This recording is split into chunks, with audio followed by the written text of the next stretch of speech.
Hi everybody. I thought I would take advantage of the nice day and record this outside. So this is one of the devotions that I write for Devotions in Regular Time, or for the people who get them on a regular basis, DIRT. So this was the devotion from this last week. And it's based on the passage from Isaiah 40:31 that says, "Those who wait for the Lord shall renew their strength. They shall mount up with wings like eagles. They shall run and not be weary. They shall walk and not faint." Which of course reminds me of the song that I sang when I was a kid in the church that I grew up in. They that wait upon the Lord shall renew their strength.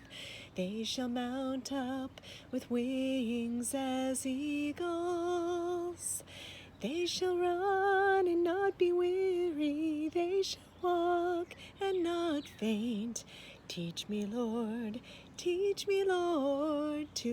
wait. That's a song I used to sing a lot when I was growing up. And then I also looked at the verse from Psalm 27, verse 14, that says, "Wait for the Lord. Be strong and let your heart take courage. Wait for the Lord." So last week I had a video meeting of sorts with a group of kids, ages 3 to 8. Our midweek program at church has been shut down because of COVID-19, but for the last couple weeks we thought it would be fun for the kids to have their own video conferences. They spend all this time watching their parents on video conferences and have meetings with their grandparents and family, so why not? So besides, why should they be exempt from bad lighting, intermittent sound, and not looking like their best selves on camera? Besides, they miss each other and they have a good time seeing each other through the camera and on their computers. So we started this meeting and we sang with our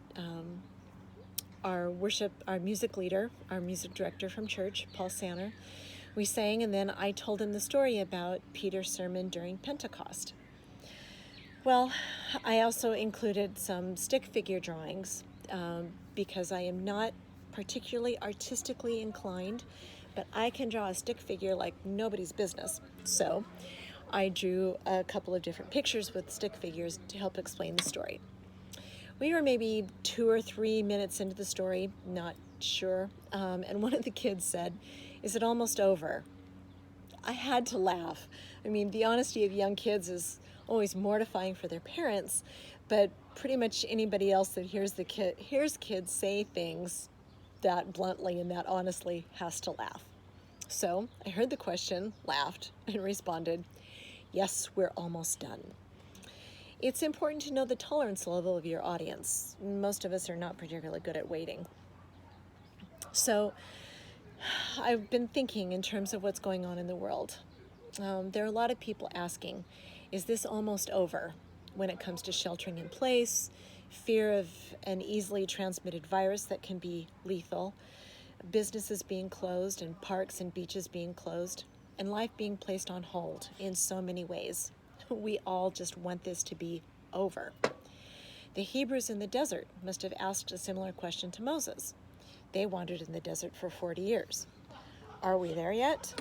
To which my husband, if he had been Moses, would have responded, "We'll be there in 20 minutes. The captive Israelites held in Babylon in Assyria for 70 years must have asked, "When can we go back home?" And while the disciples didn't wait years, the days between Jesus' death on the cross and resurrection were no less terrifying and sad.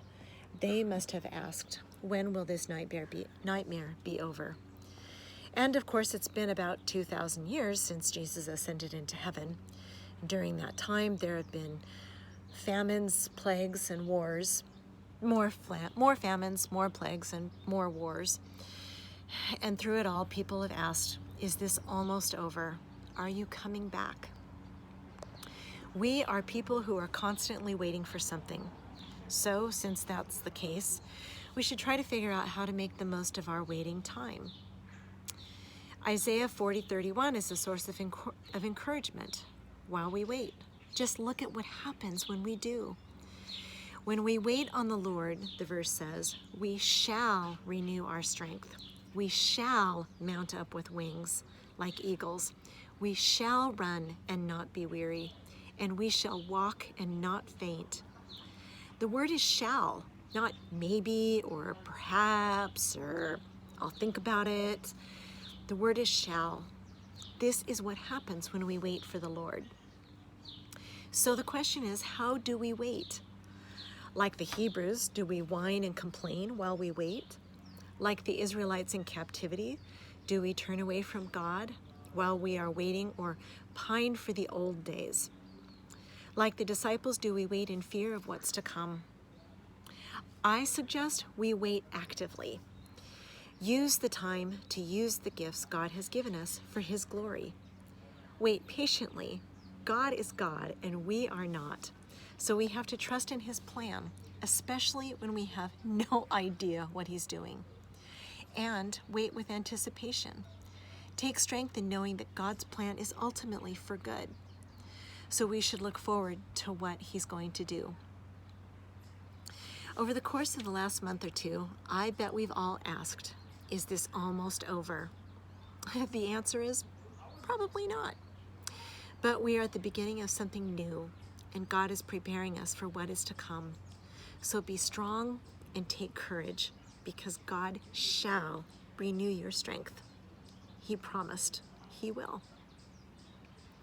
Join me in a short prayer. Dear God, help me to use this time of waiting on You in a positive way, a way that brings glory to You, because I know that You shall renew my strength. Amen. Thanks, everybody.